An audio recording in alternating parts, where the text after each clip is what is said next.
10 वर्ष पहले तक हमारे पोर्ट्स पर शिप्स को लंबा इंतजार करना पड़ता था। उनको अनलोड करने में बहुत टाइम लगता था। अब स्थितियां पूरी तरह बदल चुकी है। आज Bharat ship turn around time में दुनिया के कई विकसित देशों से भी आगे निकल चुका है। साथियों, आज दुनिया भी ग्लोबल ट्रेड में भारत की भूमिका समझ रही है। G20 समिट के दौरान भारत ने middle east, Europe economic corridor के जो प्रस्ताव पर सहमति बनी, वो इसी भावना का प्रमाण है।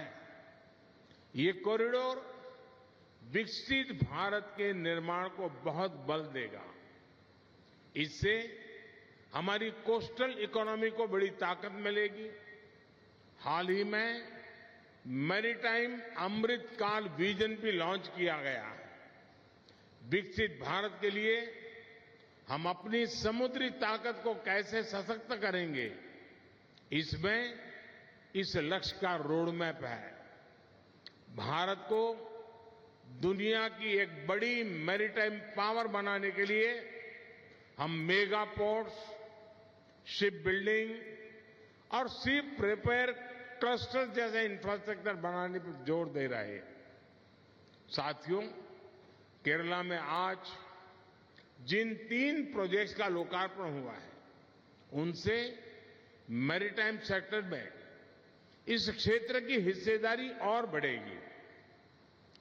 नया ड्राई डॉक भारत का नेशनल प्राइड है।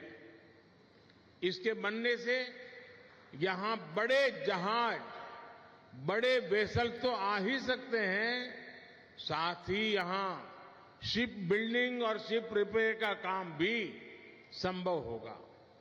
इससे भारत की विदेशों पर निर्भरता कम होगी और जो पैसा हम विदेश भेजते थे, वो देश में ही लगेगा। इसके साथ यहां ship building, ship repair sector में नई स्किल्स पैदा होगी। साथियों, आज इंटरनेशनल शिप रिपेयर फैसिलिटी का भी लोकार्पण हुआ है। इस प्रोजेक्ट से कोची भारत का और भारत एशिया का एक बड़ा शिप रिपेयर सेंटर बनने वाला है। हमने देखा है कि आईएनएस विक्रांत के निर्माण के दौरान किस प्रकार अनेक एमएसएमईज को सपोर्ट मिला था। अब जब शिप बिल्डिंग और रिपेयर की इतनी बड़ी फैसिलिटीज यहां बनी है, तो इससे एमएसएमईज का एक नया इकोसिस्टम बनेगा। जो नया एलपीजी इंपोर्ट टर्मिनल बना है, इससे कोची, कोयम्बटूर, ईरोड, सेलम, कालीकट, मदुरई और त्रिची में एलपीजी की जरूरतें पूरी होगी। इससे इन इलाकों में इंडस्ट्री और दूसरी इकोनॉमिक डेवलपमेंट को भी मदद मिलेगी और नए रोजगार भी बनेंगे। साथियों, कोची शिपयार्ड आज आधुनिक और ग्रीन टेक्नोलॉजी से lace made in India vessels बनाने में भी अग्रणी है। कोची वाटर मेट्रो के लिए जो इलेक्ट्रिक वेसल्स बनाए गए हैं, वो प्रशंसनीय है।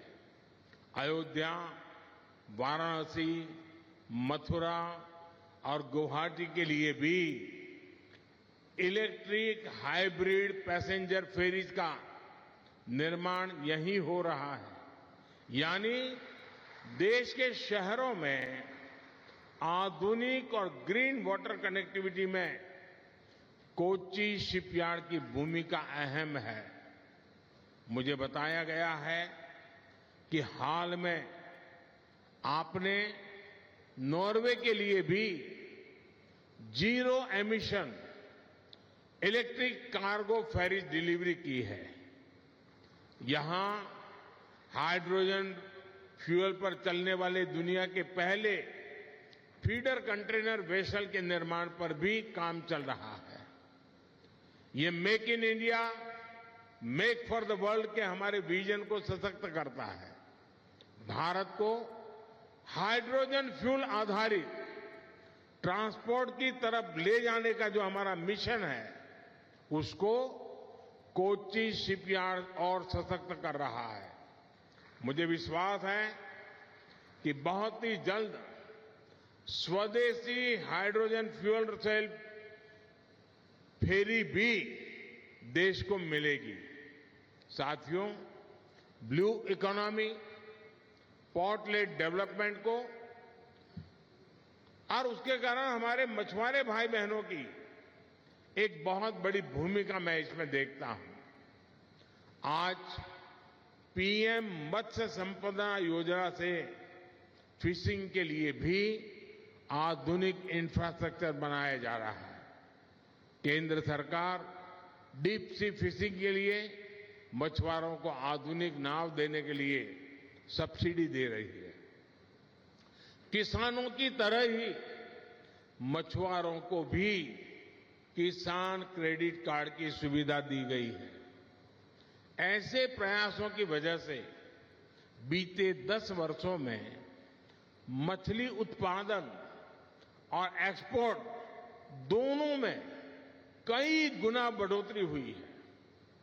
आज केंद्र सरकार सी फूड प्रोसेसिंग में भारत की हिस्सेदारी को और बढ़ाने का प्रयास कर रही है। इससे भविष्य में हमारे मछुआरे साथियों की आय भी बहुत बड़ी वृद्धि होगी, उनका जीवन और आसान होगा। केरला का निरंतर तेज विकास हो, इसी कामना के साथ नए प्रोजेक्ट की मैं फिर से एक बार आप सबको बहुत बहुत बधाई देता हूं। आप सभी को शुभकामनाएं। धन्यवाद। प्रधानमंत्री नरेंद्र मोदी ने केरल को विकास की बड़ी सौगात दी है और केरल को 4,000 करोड़ की बड़ी सौगात दी है। बड़ी खबर आपको बता रहे हैं। आप सुन रहे थे प्रधानमंत्री नरेंद्र मोदी को, जिनका कहना है ट्रेड में देश की भूमिका बड़ी है। ये मुख्य तौर पर इन बातों का जिक्र किया। भारत वैश्विक व्यापार का बड़ा केंद्र बन रहा है। पीएम मोदी ने कहा ट्रेड में देश की भूमिका एक अलग बन रही है। क्या कुछ कहा, आपको सुनवाएं।